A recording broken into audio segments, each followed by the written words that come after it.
Hey, this is Justin Gilman with Quantum Leads, and today we're going to be walking through your digital marketing attack plan to show you how you can increase your online presence and really drive some extra revenue to your business month over month. Now, if you take a look at the top here, we're looking at AC Repair Galveston, which generates about 90 searches every single month. Now, we want to make sure that all of those searches come to our website first before they go to a competitor. And now let's talk about how we can do that. So here we are on your home page, and we're going to be talking about internal SEO to get things started off. Now, what is internal SEO? So internal SEO is essentially all the different ways that we can improve your website search appearance from within your website itself. Now, what this is going to do is it's going to really lay the foundation for our website and our rankings and really put us in the correct category. So it's really important that we get this right. So like I said, that we're not ranking for, roofing terms, or we're not ranking for landscaping, because we want to be ranking for HVAC terms specifically so that we can drive clients to our business. Now, let's talk about, internal SEO. What can we do? Because we have all these different things. You have title tags, heading tags, local business schema, but for the sake of this video and the sake of time, we're going to be focusing on the two most important things, which are content and keywords. Now, why is content so important? So, scrolling down here, I'd say you have probably maybe 120 to 200 words of content on your home page, and we're really going to want to build that out to what I recommend to be about 750 to 1,000 words. That way you have a lot of content, but you also don't sacrifice that visual aesthetic to your website. But like I said, why is content important? So content is important because it gives users something to engage with. And when users have something to engage with, it tends to promote a positive user experience, and Google tends to favor websites that have a more positive user experience.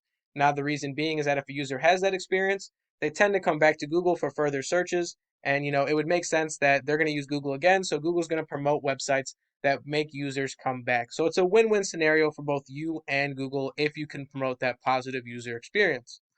Now, you might just say, well, hey, Justin, can't I just throw up a website with 10,000 words and make it rank?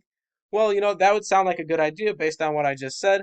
However, we have to focus on the relevance of our content. And, how do we do that? Well, we do that with keywords. Keywords are the most used words and phrases on your website. And based on these keywords, Google's going to go in and determine what your website is about. So it's really important that we make these industry specific. I like to recommend that with your first, maybe 8 keywords, that you really focus in on answering the three main questions for Google. And those questions are, what do we do? What type of industry are we in? Number two, where do we do it? And number three, who are we? What's our brand? And the reason for that, I'll explain in more depth, but let's take a look at your keywords and see what you currently have going for your website everywhere. And if you look at the top, you'll see your website plugged in.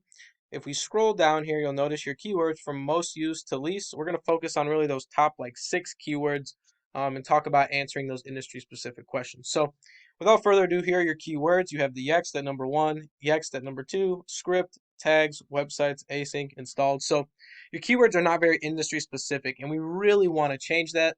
And to do that, we're going to have to adjust our content. Now, for some recommendations, number one, we want our industry. So in your case, you'll want something like AC at number one, and then you can vary it off as number two. You kind of want some sort of industry modifier. So for your number two keyword, you want it to complement that first keyword in the sense that if number one is AC, number two could be repair, or installation, something of that variation that goes with that first keyword.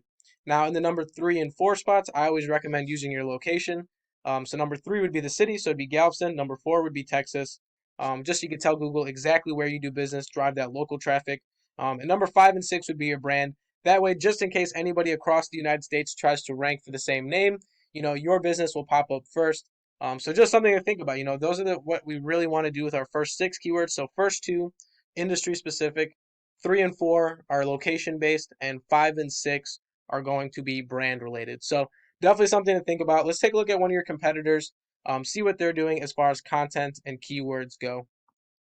So here we are with Dr. Cool. They are one of your competitors in the area who ranks on the first page. And as you can see here, they're not doing anything fancy. It's really just content. Not many images, not any fancy pages built out. Just straightforward content, and it's taking them a long way. So definitely some favorable rankings with a contentful site. Let's take a look at what keywords they're using, because obviously, like I said, the content has to remain relevant for it to work. So let's take a look. Keywords everywhere. And if we scroll down, you'll notice that they have number one, repair. Then we have AC repair, air, Texas, conditioning, air conditioning. So very, relatable to what I was saying earlier, where you have your first two keywords as being industry specific. Obviously, I would have recommended for them to use their city up here, but they did use Texas as some sort of location. And then obviously putting your brand at 5, 6, and 7, or at 5 and 6. So definitely some improvements that they can make. And then obviously after those next six keywords, you can always continue to optimize further based on what you think works. But once again, like I said, keeping it industry specific and really answering those questions for Google, and kind of use this as a basis or a guide, but obviously further optimize because there were some things that they didn't do that you could still do for your own business. Now let's go back to your website and talk about external SEO, external search engine optimization. And while we said internal lays the foundation, external really gives us that big push. So internal determines where we're going to rank, and external determines how high we're going to rank. But we need a mixture of both to really create the strongest ranking strategy possible. So let's talk about, what is external SEO. In this case, we're going to be talking about backlinking. Now, backlinking is a really important thing because it's essentially a reference from another website saying that your website is presenting trustworthy or information that they would recommend. Now, the way you get these backlinks is normally some sort of link or some sort of redirect from another website, normally through an image, an anchor text, or just a regular link. And like I said, it is a reference to Google saying that you're a good website, but you have to walk a really fine tightrope when backlinking because if you receive a good backlink, obviously that translates good results from Google. But if you receive bad backlinks from a harmful or spammy site, it can really drag your rankings down and tell Google that you are also a harmful or spammy website. So, really fine line to walk, and we have to really focus on the quality of our links and where we're getting them from. Let's take a look at your current backlink structure with a tool I use called Ahrefs. And Ahrefs, and as you can see, you have a 15 UR and a zero point 0.1 DR. This puts you in the top 100 for 9 different keywords, but only generates you one organic user every single month. Now, let's talk about these metrics. What do they mean? UR stands for the individual power given to a single web page. So in this case, we're just talking about your homepage. Whereas DR, on the other hand, stands for domain rating, and it describes the power that goes through your entire website. So now we're talking about the HVAC services pages, the request and estimate page. Essentially, every single page is summarized in DR. So let's take a look at some of your competitors and see how your metrics stack up. Once again, we have Dr. Cool with a 2 UR and a 19 DR. This puts them in the top 100 for 9 organic keywords, and it generates them about 10 organic users month over month. If we keep working our way down, Bosworth was the number one organic ranking company in that area, ranked on the first page, first result. They have a 23 UR and a 3.8 DR, which generates them about 40 organic users per month and puts them in the top 100 for about 80 keywords. So definitely some correlation between having a positive internal and external SEO structure and being able to rank positively and see traffic. Now let's go back to the Google search engine results page and talk about the Google Map Pack for a second. So we're back to Google, and what we've been talking about is down here in the organic search results. However, if we come back up to the top here, you're going to notice this Google Map Pack. Now, the Google Map Pack is really crucial for businesses because it essentially gives you two different places that you can win on Google. Like we said, you can win down below, or you can win in the Map Pack. So if you do both of these, or let's say you get the number one spot in the organic results and the Map Pack, you essentially guarantee that 90 users every single month will see your website first before they see your competition. Now, keep in mind, we're not just looking for AC repair. You also have terms like AC installation. You have air conditioning as a whole term. You have AC repair near me. So you got to think that this really expands outwards. It's more than just 90 searches. You're probably looking at 500 plus on the grand scale of things.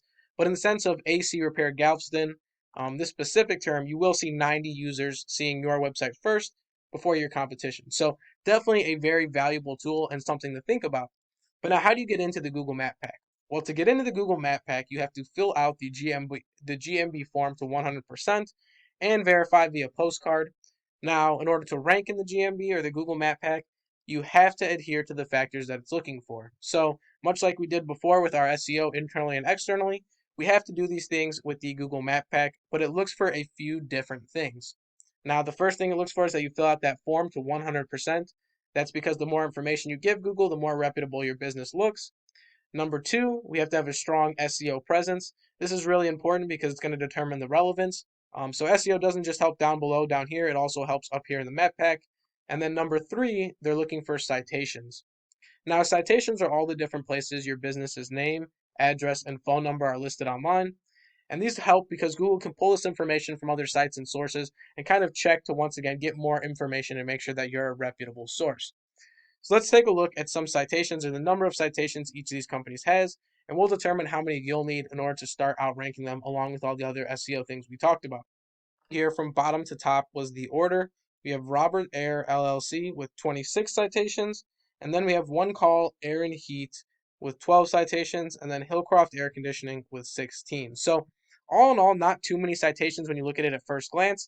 However, I always recommend going above and beyond the biggest number.